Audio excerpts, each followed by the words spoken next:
Jesus said to his disciples, "You are the salt of the earth." And when we think of salt, what do we think of today? I think of flavor. My grandfather put salt, when he was alive, he put salt on just about anything.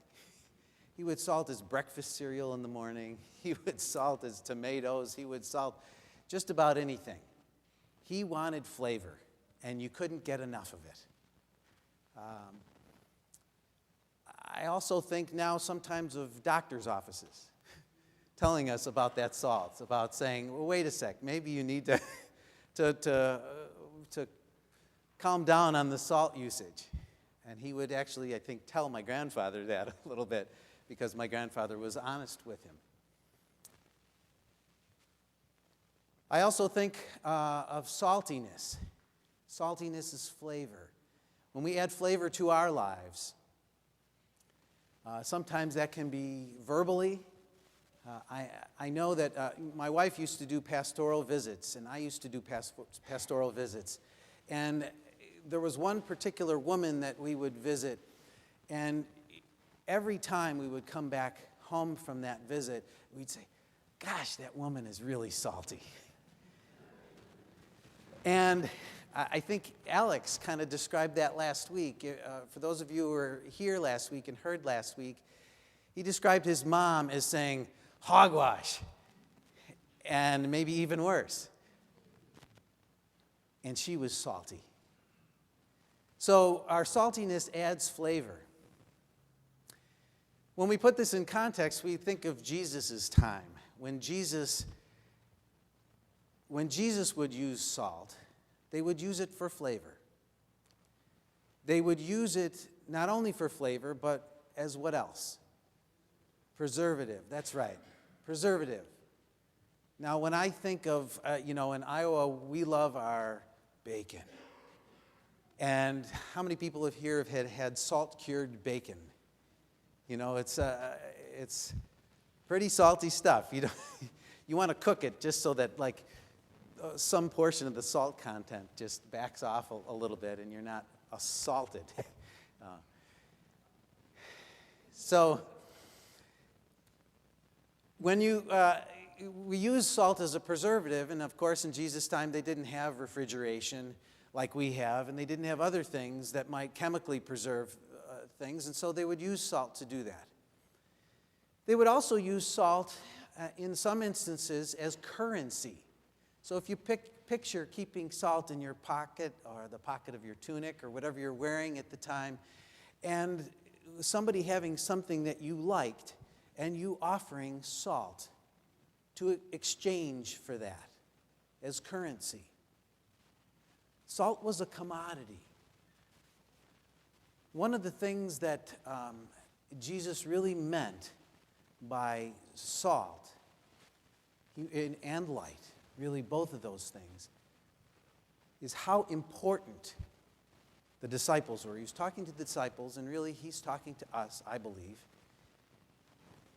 He said, "You are important. You are the salt of the earth." He didn't say, "I am the salt of the earth" or light of the world at that time. We use that image to describe him, and it appears other places. But he said, "You are the salt of the earth." So in some ways, I see that as, tag, you're it, okay? You're important. Your contribution matters. I'd like to turn your attention for a moment to the Super Bowl. Anybody going to watch the Super Bowl tonight? No? Okay. Pastor Alex and I, who both spent a percentage of our life in Wisconsin, adopted the Green Bay Packers as fans of theirs. So I think we're both in mourning right now that the Packers are not in the Super Bowl. I'm not sure who has a horse in the race in terms of the Patriots or the Falcons.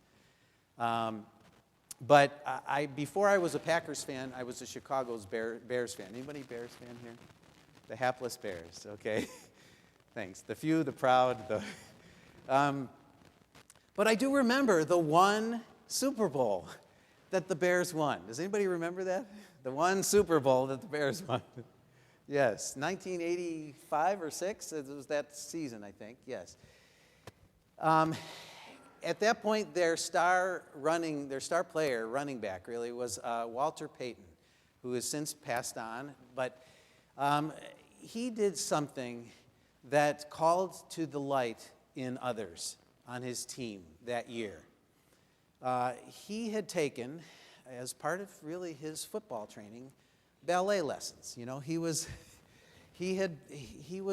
they called him Sweetness. His nickname was Sweetness, and he had graceful movements. It was a joy to sometimes watch him run with the football because you could tell some of his ballet was being put to use on the gridiron. So Walter Payton took his team, he shared this gift with his team. He shared this light with his team. He had them all go and take dance lessons. Okay? And the team took dance lessons. And out of that, when they started winning and winning and winning and winning, came this thing called the Super Bowl Shuffle. Does anybody remember the Super Bowl Shuffle? You can Google that and see the Chicago Bears football team doing a rap when they were going to the Super Bowl Shuffle. So that was one example of sharing the light. I challenge each of us to share our own light. I challenge us to listen perhaps to sometimes the interviews. Sometimes I like to poke fun at the sports people because, in the midst of all their sweat and their, energy that they've just poured out, some reporter shoves a microphone in their face and says, "What does it feel like?" And I feel sorry for the interview, the interviewee. If they get the winner, the winner often says something like, "Well, we played our game. We played our game. The whole game we stuck to our game plan. And if they get the loser, sometimes they're like, "Well, what happened?" And the loser's like, and the loser might say, "Well, we just didn't play our game."